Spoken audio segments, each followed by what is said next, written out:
कल मैं रात में गुलबर्गे में था, मैसूर से सीधा यहाँ पर आया रायपुर से फिर आपका दर्शन लेने के लिए यहाँ चंपा में आया। सब लोग ये कहते हैं कि पहला चरण दूसरा चरण जो हो गया उसमें कांग्रेस को भारी बहुमत मिलेगा। इसीलिए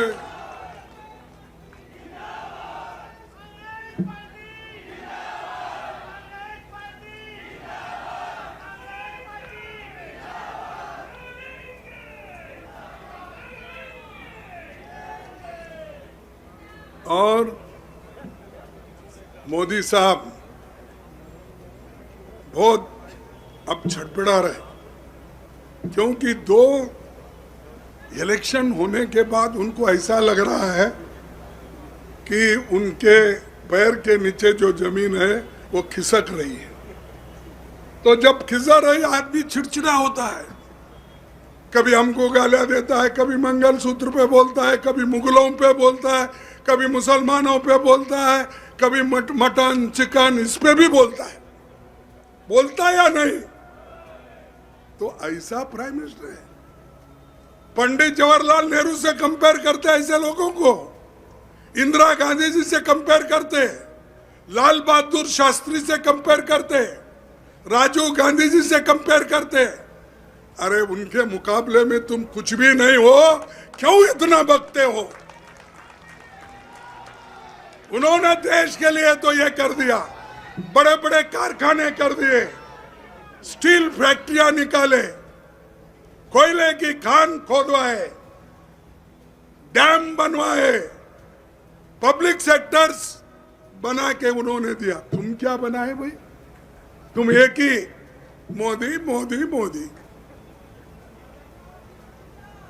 और करेक्ट तुम बोले, ये जुमले हैं उनके पास, ये जुमले। लेकिन जुमले को लेकर अगर आप चलेंगे, आपका पेट भी नहीं भरेगा, सर भी खराब हो जाएगा। इसीलिए दोस्तों मैं यही बोल रहा हूं, उनका अब क्या हो गया है कि कांग्रेस पार्टी आगे बढ़ रही है, हम मेजॉरिटी में आ रहे हैं, इसीलिए वो हमेशा मंगलसूत्र की, मुसलमानों की और ये सब आपके पास छीन लेके उनको दे रहे, जिसके बच्चे ज्यादा है उनको। अरे हमेशा गरीबों के बच्चे ज्यादा ही होते हैं, सिर्फ मुसलमानों के होते हैं। अब मेरे को 5 बच्चे हैं, दूसरों का मालूम नहीं मुझे, मैं अकेला था। मेरे बाप ने बोला तू अकेला संतान मेरे लिए है, क्योंकि तेरी माँ मर गई, तेरी बहन मर गई, तेरे चाचा मर गए, मेरा घर पूरा उजाड़ दिया, क्योंकि वो घर जला दिया गया एक जमाने में। वो क्यों जलाया मैं नहीं बोलता, लेकिन जल गया, सब लोग मर गए, मैं एक बचा। मेरे पिताजी जो खेत में काम करते वो 2 ही बचे। तो इसलिए मेरे पिताजी हमेशा बोलते थे, बेटा तू एक ही है मेरे लिए संतान, अगर ऑपरेशन गलती से कर लिया मैं मर जाता हूं। बोले मेरा संतान ही खत्म होता, मैं जी रहा हूं तुम्हारे संतान देखने के लिए। तो गरीबों के पास तो संतान होते ना, पैसे नहीं होते हैं, लेकिन तुम मुसलमानों का नाम ही क्यों लेते हो? मुसलमान अपने जगह पे है, इस देश के ही है। तो मैं भाइयों आपको इनके गुमराह में मत आओ, देश बनाना है, सबको लेके बनाना है, इनके जैसे देश को तोड़ने का नहीं। राहुल गांधी कन्याकुमारी से लेकर कश्मीर तक पैदल चले, कोई चला? बीजेपी में चला कोई? भाषण देने में मशहूर है वो लोग। मणिपुर से महाराष्ट्र तक उन्होंने चला, बस से, पैदल से उन्होंने चला। आप चले कोई? आप बोले तो आप नहीं, बीजेपी वाले चले कोई नहीं। और भाषण तो ऐसा करते, ये रिसेंटली है, इधर इधर की बात है। लेकिन आजादी के वक्त भी ये लोग कहीं भी दिखते नहीं थे। ये सब गपचुप ब्रिटिशरों का काम करते थे, नौकरी करते थे। कोई इनके घर में कोई एक साधारण व्यक्ति भी देश के लिए मरा नहीं। ये बड़े बड़े बात करते हैं कि कांग्रेस ने क्या किया। अरे अगर हम देश को आजादी नहीं दिलाते, पंडित जवाहरलाल नेहरू जी अगर इस देश में डेमोक्रेसी को कायम नहीं रखते, बाबा साहब अंबेडकर अगर देश के लिए अच्छी संविधान नहीं बनाते, तुम कहाँ रहते थे? मोदी जी आप जिंदा जो है, प्राइम मिनिस्टर जो है, वो कांग्रेस के वजह से है, क्योंकि हमने इस प्रजातंत्र को बचाया, संविधान को बचाया, गरीब लोगों की मदद की। जिस देश में एक दाना नहीं रहता था, अमेरिका से लाके खिलाते थे। लेकिन अब हरी क्रांति होके सब लोग आज पेट भर के खाना खा रहे हैं। व्हाइट रेवोल्यूशन, सफेद रेवोल्यूशन लाके सबको दूध दे रहे। ये काम हम तुमको जिंदा रखने के लिए किया। और चाय भी बनती है, दूध के बगैर बनती नहीं, अच्छी चाय नहीं होती। और मैं एक मजदूर का बेटा हूं। अगर मैं भी अगर तंदुरुस्त रहना तो मेरा बाप भी दूध ही पिलाता था, कभी बकरी का दूध, कभी गाय का दूध पिलाता था। तो ये देश को बनाने वाले ऐसा बनाए, लेकिन ये तोड़ने वाले लोग हर बुरी बात बोल के तोड़ते हैं, हर वक्त कुछ ना कुछ बोलते रहते हैं। इसीलिए मैं आपसे निवेदन करता हूं कि आप लोग एक होकर पंजे को वोट दीजिए। देंगे ना? ये क्या है? पंजे को। अरे हाथ हमेशा तुम्हारा साथ रहता है भाई। कमल का फूल सुबह अगर तोड़ दिए, शाम में सब सूख जाता है। ये सूखने वाला फूल होना क्या मजबूत काम करने वाला हाथ होना? आप बताइए। हाथ, तो हाथ हमारा चिन्ह है, और हाथ के आप मोहर लगाओ और हमारे लोगों को जिता के लाओ।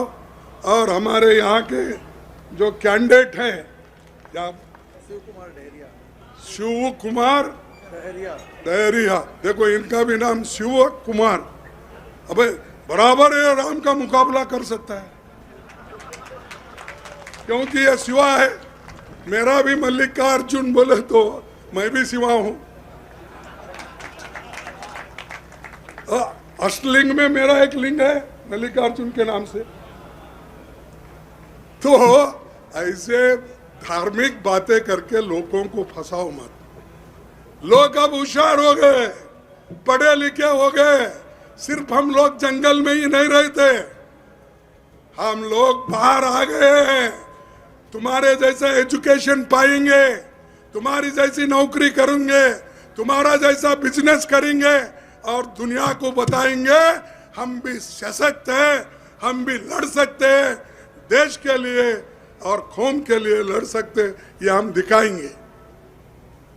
तो भाइयों, मैं और ज़्यादा नहीं बोलने जाता, तो मैं इतना ही कहूँगा कि अपने जितने भी गारंटी है, वो गारंटी तो हमने बगैर पूछे पहले दिए, और आज भी वो गारंटीज हम आपको देने जा रहे हैं।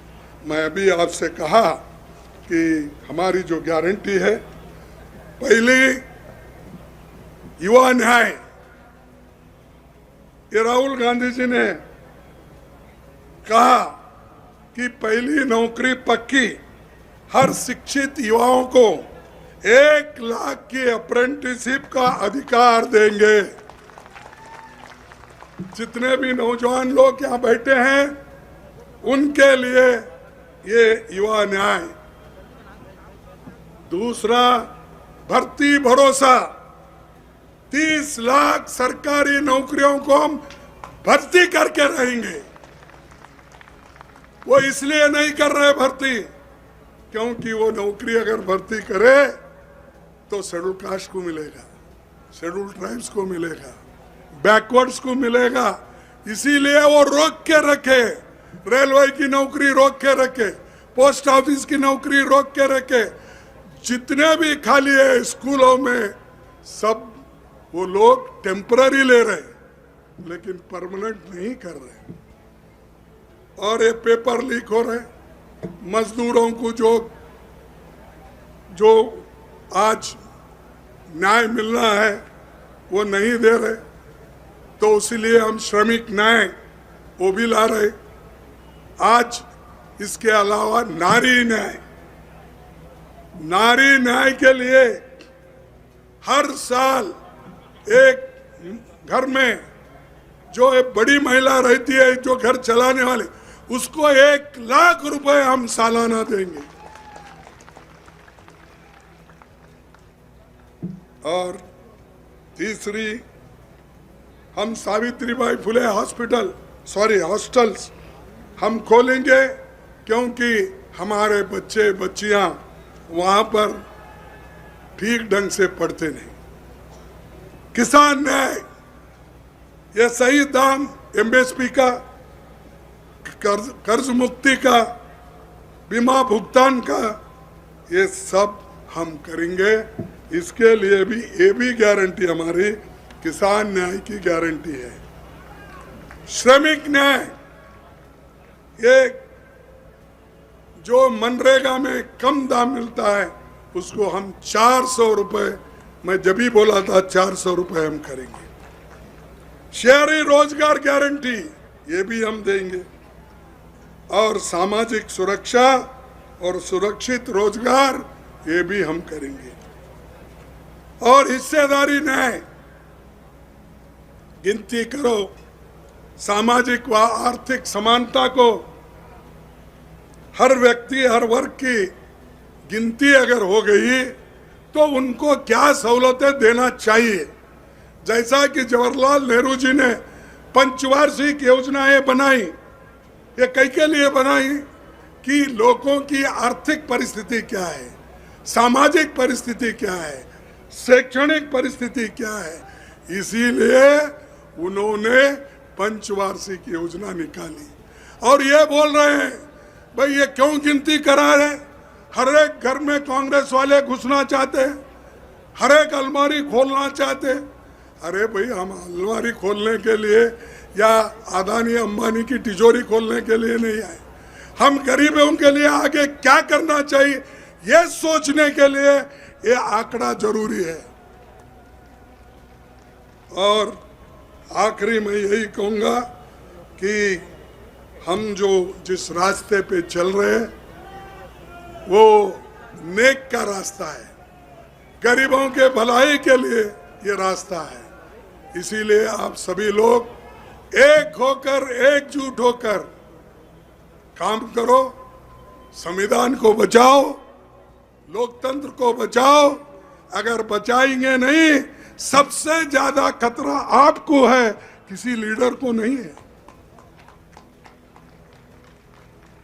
मैं समझता हूं आप सत्ता, यहां पर कब है, 7 तारीख को इलेक्शन है, और 7 तारीख को इलेक्शन है। तुम अपना काम काज छोड़ के पहला वोटिंग डालने का काम करना है। हैंड को, हाथ को आप वोट करो, देश की भलाई होगी। जब तक मोदी भाग नहीं जाएगा तब तक देश का सुरक्षा नहीं होगी, गरीबों की भलाई नहीं होगी। तो मैं अपनी बात को समाप्त करता हूं, मुझे जाना था, 10 मिनट फिर लेट हुआ। मैं 3 अपने आवाज देता हूं, तुम भी साथ में। एक है पहला,